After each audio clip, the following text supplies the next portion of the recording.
في الساعات القليلة الماضية، شهدت الساحة الإعلامية جدلاً واسعاً بعد تداول أخبار حول زيارة الباب إلى الجزائر، وهو حدث يعكس المكانة المتزايدة للجزائر على الساحة الدولية.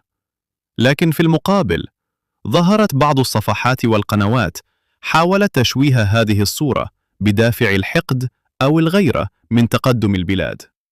الأخطر من ذلك انتشار فيديوهات مفبركة باستخدام تقنيات الذكاء الاصطناعي تزعم وقوع أعمال إرهابية، ومن بينها مقطع مزيف نسب إلى ولاية البليدة.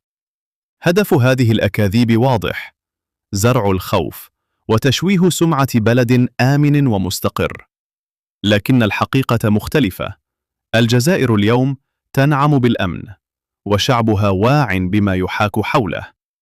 الدولة كانت يقظة، والشعب أثبت أنه لا ينخدع بهذه الحملات المضللة. إذا وصلت لك الحقيقة، حط لايك للفيديو وساهم في نشر الوعي. وإذا كنت تحب الجزائر، خليك جزء من الصورة الإيجابية. وفي الأخير، يبقى دور كل جزائري وجزائرية حماية صورة بلدهم وعدم الانسياق وراء الإشاعات. الجزائر تبقى بلد الأمن، التاريخ والكرم.